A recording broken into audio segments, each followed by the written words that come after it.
ሰላም ጤና ይስጥልን ተማሪዎች በዛሬ ቪዲዮአችን የምንመለከተው the collapse of Soviet Union or USSR የሚለውን እናያለን።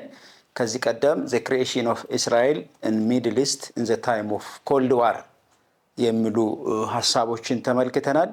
በዛሬ ቪዲዮአችን የምንመለከተው USSR ወይም ሶቪየት ዩኒየን እንዴት ኮላፕስ አደረገ ዲክላይን ያደረገበት ምክንያቶች ምንድናቸው የሚሉ ነገሮችን እናያለን ማለት ነው።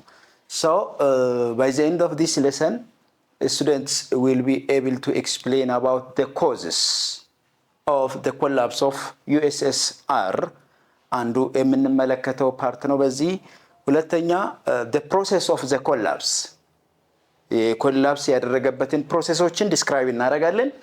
በሶስተኛ ደረጃ የዚህ የኮላፕሽን ወይም የዲክላይን ያደረገበት ኢፌክቶችን ወይም ኮንሲኩዌንሱን እናያለን ማለት ነው።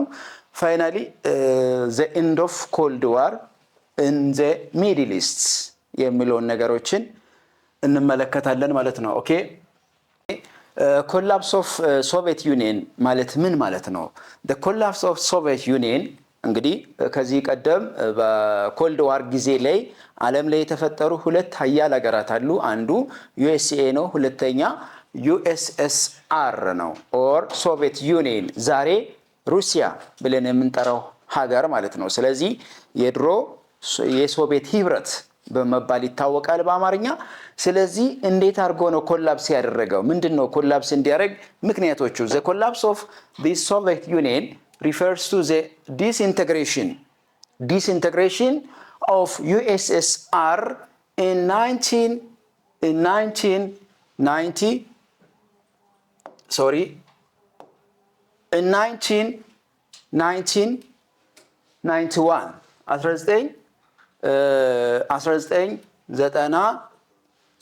ላይ ኮላፕስ ያደረገበትን እናያለን ማለት ነው። ኦኬ ሶ ይሄ ሶቪየት ዩኒየን ወይም ሩሲያ ኮላፕስ ሲያደርግ የመጀመሪያው ኮላፕሽን የጀመረው 1991 ላይ ነው። ሶ 1991 ላይ ሶቪየት ዩኒየን የሚባለው ስፔሻሊ በኢስተርን ፓርትስ ኦፍ ዩሮፕ ላይ የነበሩ ካንትሪዎች በሙሉ አንድ ላይ በዩኤስኤስአር ስር በአንድ ገቨርንመንት በአንድ ሴንትራል ገቨርንመንት ስር ነው የሚተዳደሩት። ስለዚህ ይሄ ኮላፕስ ያደረገበት ለምሳሌ በሌላ አነጋገር ምን ማለት ነው? የኮሚኒስት ፓርቲ ወይ ኮሚኒስት ሩሊንግ ሲስተም ኮላፕስ ያደረገበት ሲስተሞችን እንመለከታለን ማለት ነው። so this is the end of what we call the cold war የኮልድ ዋር ቀዝቃዛ ጦርነት ብለን ከዚህ ቀደም ባየነው ቪዲዮ ላይ ቀዝቃዛ ጦርነት ምንድነው? ኮልድ ዋር ምንድነው? it is simply ፕሮፓጋንዳ ዋር ነው፣ ቴንሽን ዋር ነው። ይሄ ፕሮፓጋንዳ ዋር ስፔሻሊ እየተደረገ ያለው በሁለቱ ሱፐር ፓወሮች ነው። አንደኛ ዩኤስኤ ነው፣ ሁለተኛ ዩኤስኤስአር ነው። ሁለቱም ናቸው ቴንሽን ዋር ፐርፎርም ሲያደርጉ የነበሩት። ስለዚህ ይሄ ሶቪየት ዩኒየን ኮላፕስ ያደረገበት ምክንያቶችን እናያለን። ይሄን ከማየታችን በፊት የመጀመሪያ ባክግራውንዶችን ለዚህ ለዩኤስኤስአር ኮላፕስ እንዲያደርግ ባክግራውንዱ ምንድነው? What was the background for the collapse of this USSR? የሚለውን እናያለን። So USSR emerged as a superpower after Second World War, just like as USA. እንግዲህ ዓለም ላይ ሁለት ኃያል ሀገር ተፈጥሯል ከሁለተኛ ዓለም ጦርነት በኋላ። ሁለተኛ ዓለም ጦርነት ያበቃው 1945 ላይ ነው። ከዛ በኋላ የተለያዩ ነገሮች ዓለም ላይ ተፈጥሯል። አሁን ለምሳሌ አንደኛው the formation of United Nations non-allied ግሩፖች እነዚህ በሙሉ የተፈጠሩ ናቸው። ስለዚህ USSR ኮላፕስ ሲያደርግ አንዱ ባክግራውንድ ሊሆን የሚችለው ምንድነው? ዩሮፒያን ስፔሻሊ ኢስተርን ዩሮፖች several republic within the Soviet Union ምንድነው የሆኑት? ኢኮኖሚካሊ ዲክላይን አድርጓሉ። አንደኛ ኢኮኖሚክ ኮዝ ነው ማለት ነው።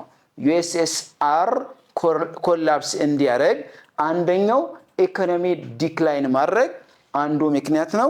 ሌላኛው ይሄ ፖለቲካል ሲስተሙ ሪፓሬሽን ይፈልጋል። እንደገና ፓሬት ማድረግ ይፈልጋል ማለት ነው። ስለዚህ ቀድሞ የነበረው የፖለቲካ ስርዓት ወደ አዲሱ ፖለቲካ ስርዓት መተካትን ያስፈልገዋል። ሶ ይሄ ሲስተም አንዱ ኮላፕስ እንዲያደርግ ባክግራውንድ ሆኖ አገልግሏል። ሶ ናው ሌት አስ ሲ ኢኮኖሚክ ኮዝስ ፎር ዘ ኮላፕስ ኦፍ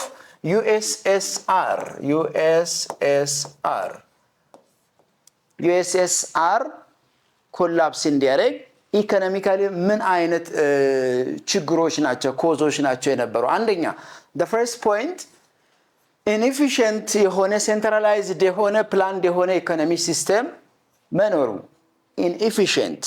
ኢፊሽንት ያልሆነ በቂ ያልሆነ ያለበቃ የኢኮኖሚክ ሲስተም ስፔሻሊ በሴንትራል ገቨርንመንት የሚመራ በስፔሻሊ በኮሙኒስት ፓርቲ ወይም ዘ ኮሙኒስት ሩል የነበረው የኢኮኖሚክ ሲስተም ኢንኤፊሽንት መሆን አንዱ ኢኮኖሚክ ኮዝ ነው። ዘ ሰከንድ ሎው ፕሮዳክቲቪቲ ፕሮዲውስ ሲደረግ የነበረው ፕሮዳክሽን በጣም ሎው መሆኑ አንዱ ኮዝ ነው። ይሄም ብቻ አይደለም፣ ሾርቴጅ ኦፍ ፕሮዳክቲቪቲ የፕሮዳክቲቪቲ ሾርቴጅ መግጠም and high military spending ምን ማለት ነው? ይሄ አብዛኛው የተገኘው ኢኮኖሚክ ገቢዎችን በሙሉ ለሚሊታሪ ፐርፐዝ ማዋል የወታደራዊ ኃይልን ለማጠናከር ሲባል የሚደረጉ የተለያዩ ሚሊታሪ ኤክስፓንዲሽን መብዛት አንዱ ኢኮኖሚክ ኮዝ ነው ማለት ነው። the failure of this economy in west ከዌስት ዩሮፖች ጋር ሲነጻጸር ኢስት ዩሮፖች በዛን ሰዓት የነበረው ኢኮኖሚክ ሲስተማቸው ፌል አድርጓል። ሶ ከዚህ የተነሳ አንዱ ኢኮኖሚክ ኮዝ ለዩኤስኤስአር ፌል እንዲያደርግ ወይም ዲክላይን እንዲያደርግ አንዱ ምክንያት ነው ማለት ነው። in the case of political cause ይሄ አሁን የተመለከተነው ኢኮኖሚክ ኮዝ ነው።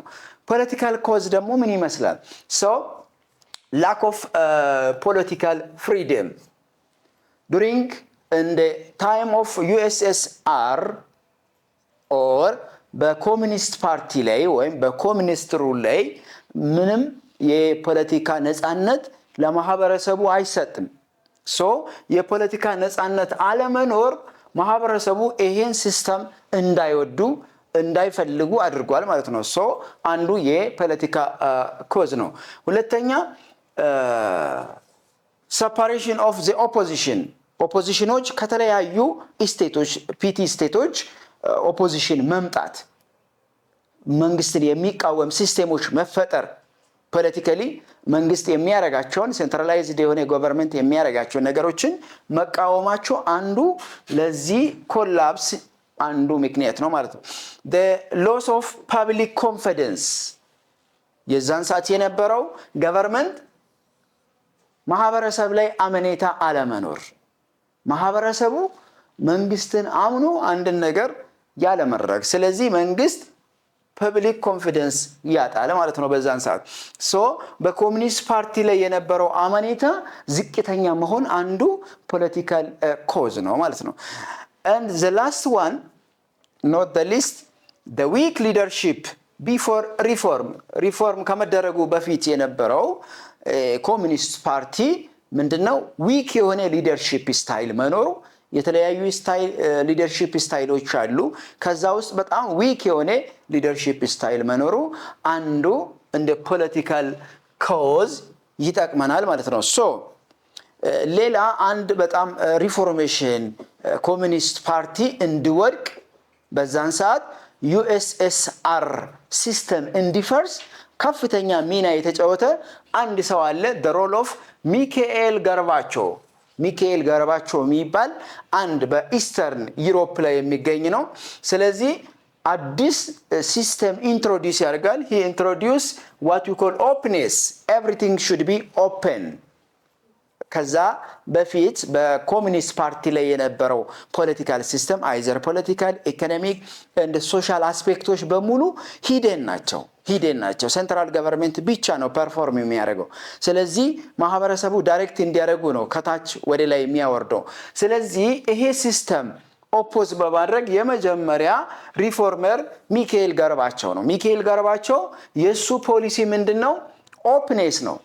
ክፍት የሆነ የፖለቲካ ስርዓት he introduced what we call economic reconstruction አንዱ እሱ ያመጣ ምንድነው ዊኬንድ የሆነን ኮላፕስ የሆነ ኢኮኖሚ ከዌስቶች ጋር ሲነጻጸር በዛን ሰዓት በዛን ጊዜ በኮልድ ዋር ጊዜ ሲነጻጸር የነበረው ዌስት ኢሮፕ ከኢስት ኢሮፕ ጋር ነው ኢስት ኢሮፖች ምንድናቸው ኮሚኒስት ፓርቲ ሊድ የሚያደርጉ ናቸው ዌስተርኖች ደግሞ ካፒታሊስት ናቸው ካፒታሊስቶቹ ኢኮኖሚያቸው በጣም እያደገ ስለሄደ ከዌስቶች ጋር ኮምፔር ኤንድ ኮንትራስት በማድረግ የኢስቶችን ኢኮኖሚ ሪኮንስትራክት ማድረግ ይፈልጋል ስለዚህ የሱ ፕሮፖዛል አንዱ ኢኮኖሚን ሪኮንስትራክት ማድረግ ነው ማለት ነው ሁለተኛ ሌላኛው ሪዲዩስ ፖለቲካል ሪፓሬሽን political central government everything in the case of politics everything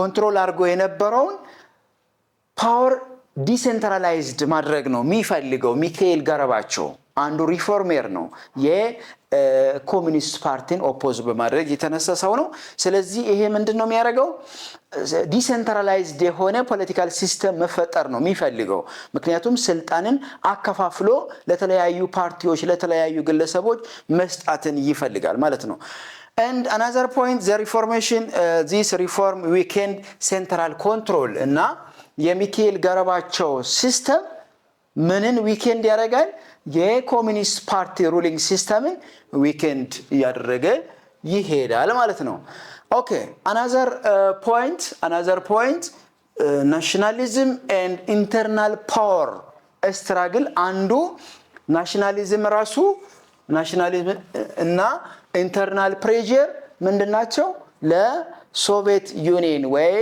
USSR ኮላፕስ እንዲያደርግ አንዱ ኮዝ ነው ማለት ነው nationalism so the Soviet Republic demanded Soviet Republic የሚፈልገው ምንድነው independency self rule እነዚህ ነገሮች በሶቪየት ዩኒየን የሚፈልጉ ኢሹዎች ናቸው and the Eastern European state rejected the communist ruling system የኮሙኒዝም ስርዓትን ሪጀክት ያደረጉ የመጡበት በማን በሚካኤል ገረባቸው ሐሳቦች እየተወሰዱ የኮሙኒስት ፓርቲ ሩሊንግ ሲስተምን ኦፖዝ ያደረጉ የመጡበት ሲቹዌሽን ያሳያል ይሄ in the case of nationalism so the communist government collapsed across the Eastern Europe ስለዚህ ኢስተርን ዩሮፖች በዚህ በኮሙኒዝም ስርዓት ላይ የነበሩ ስለሆኑ ይሄ ኮሙኒዝም ስርዓት በኢስተርን ዩሮፕ ላይ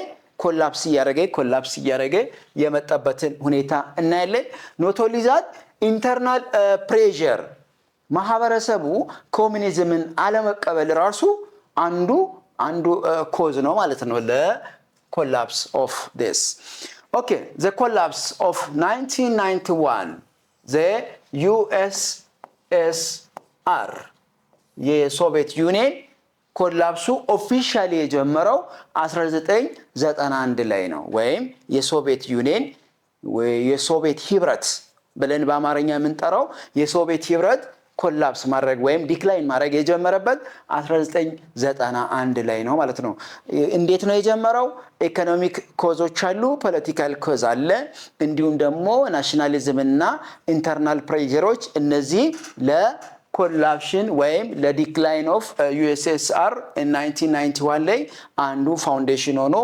ያገለገሉበት ነው ማለት ነው ኦኬ ኮላፕስ ያደረገበት አንደኛው the failed of COP that's against ሚካኤል ገረባቸው weakened the government አንዱ ሚካኤል ገረባቸው ከዌስተርን ዩሮፖች ጋር ህብረት በመፍጠር ምንድን ያደረገ ኮሙኒስት ፓርቲ ኮላፕስ እንዲያደርግ አንዱ ምክንያት ሆኗል ያልተሳካ መፈንቅለ መንግስት ጭምር ያልተሳኩ መፈንቅለ መንግስቶችን ጭምር በማድረግ ኮላፕስ እንዲያደርግ የተደረገበት ሁኔታ ነው ሁለተኛ ሶቪየት ህብረት declared independence another point in 1991 the USSR officially dissolved ከዛ 1991 ላይ እንግዲህ መጀመሪያ እንደተናገርነው 1991 ላይ የሶቪየት ህብረት ኦፊሻሊ ኮላፕስ ማድረግ የጀመረበት ታይም ነው። ዛት ሚንስ ዲዞልቭድ የሆነበት ነው። የተለያዩ ኢስተርን ስቴቶች ከዚህ ከኮሙኒስት ፓርቲ ወይም ከኮሙኒስት ሩል ወጥቶ የራሳቸውን ሩሊንግ ሲስተም መፍጠር የጀመሩ ስፔሻሊ ወደ ዌስተርን ስታይል ላይ የገቡበት ሁኔታዎችን የሚያሳይ ነው ማለት ነው። ሶ ሩሲያ ኢመርጅድ አስ ኤ ሰክሰሰር ኦፍ ዘ ስቴትስ። ከዛ በኋላ ይሄን ኮሙኒስት ፓርቲ በብቸኝነት ስትከተል የነበረችው ሩሲያ ነች። ሌሎች ኢስተርን ስቴቶች ከዚህ ሲስተም እየተገነጠሉ ራሳቸውን ችለው የራሳቸውን ሩሊንግ ሲስተም ስፔሻሊ ወደ ዲሞክራሲ ሲስተም ላይ የገቡበትን ሁኔታ የሚያሳይ ነው። ሶ what was the effect of this collapse? የዚህ ሶቪየት ዩኒየን ወይም ዩኤስኤስአር ኮላፕስ ሲያደርግ የመጣው ኢፌክት ምንድን ነው? ውጤቱ ምንድን ነው? አንደኛ የመጀመሪያ ውጤት ምንድን ነው? ኮልድ ዋር በኢስተርን ዩሮፕ ላይ እንዲያበቃ አድርጓል። ኮልድ ዋር ቀዝቃዛ ጦርነት የምንለው ኢስተርን ዩሮፕ ላይ እንዲያበቃ ትልቁን ሚና ተጫውቷል። ሁለተኛ the emergency of the new independent ስቴቶች እንዲፈጠሩ አድርጓል። ኢስተርን ዩሮፕ ላይ ራሳቸውን የቻሉ ሀገራት በራሳቸው መተዳደር የሚችሉ ስቴቶች እንዲፈጠሩ አድርጓል። and another point, the decline of communist party or communism in eastern europe. ኮሙኒዝም የሚባል ሲስተም በመላ ኢስት ምስራቅ አውሮፓ ላይ እንዲቆም ተደርጓል። ከዛ በኋላ ሌላ ችግር ተፈጥሯል። ይሄ ምንድነው? ዩኤስኤ የዓለም ትልቁ ዶሚናንት ፓወር እንዲሆን አድርጓል። ምክንያቱም ከዛ በፊት የነበረው ሁለት ሱፐር ፓወሮች ናቸው ያሉት። አንደኛ ዩኤስኤስአር ነው፣ ሁለተኛ ዩኤስኤ ነው። ስለዚህ ዩኤስኤስአር ኮላፕስ ካደረገ ሲስተሙ ዲክላይን ካደረገ ሌላኛው አሜሪካ ዓለም ላይ ገናና ሀገር እንድትሆን እስከዛሬም ድረስ ያው ነምበር 1 ሆና ዓለም ላይ እንድትታወቅ አድርጓል ማለት ነው። and finally the new global politics order should be emerged.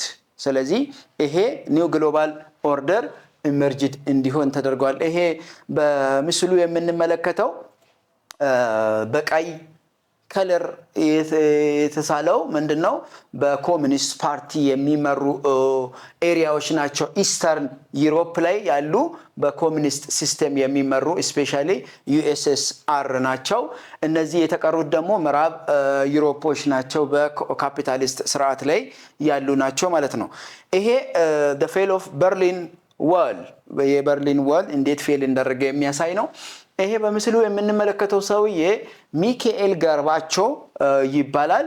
ምንድነው? የራሱ ፕላን ፕሮፖዛል አቅርቦ ከዚህ ኢስተርን ዩሮፖች ከኮሙኒስት ፓርቲ ስርዓት እንዲላቀቁ ፕሮፖዛል ቀርጾ ስፔሻሊ በኢኮኖሚክ ሲስተም ላይ በፖለቲካ ሲስተም ላይ ከዌስተርን ዩሮፖች ጋር ኮምፔር በማድረግ ከፍተኛ ሚና የተጫወተ ሰው ነው። the flag of new independent ስቴቶች እነዚህ ኮላፕስ ካደረገ በኋላ the eastern europe especially USSR ኮላፕስ ካደረገ በኋላ ራሳቸውን ችሎ ሀገር ሆኖ የራሳቸውን ባንዲራ የመሰረቱበትን ሁኔታ የሚያሳይ ነው ማለት ነው። ኦኬ ሶ በዛሬ ቪዲዮአችን የተመለከትነው ምንድነው? USSR እንዴት አርጎ ኮላፕስ አደረገ፣ ኮላፕስ እንዲያደርግ ደግሞ ምክንያቶቹ ምንድናቸው? ኢኮኖሚክ ፌላሪቲ እንዴት ነው የመጣው? ፖለቲካል ሪፎርም እንዴት ነው የመጣው? ፖለቲካል ሪፎርምን ያመጣው ማን ነው? ናሽናሊዝም ምን ሮል አለው? ይሄ ዩኤስኤስአር ኮላፕስ እንዲያደርግ ናሽናሊዝም ሮሉ ምንድነው? ከዛ በኋላ ግሎባል ሲቹዌሽን ወዴት ነው ኢንተርናሽናል ሪሌሽን ላይ የሄደበት ሁኔታዎችን ተመልክተናል። በዛሬ ቪዲዮአችን የተመለከትነው ይሄን ይመስላል። በሚቀጥለው ቪዲዮ እስከምንገናኝ ድረስ ሰላም ቆዩልኝ።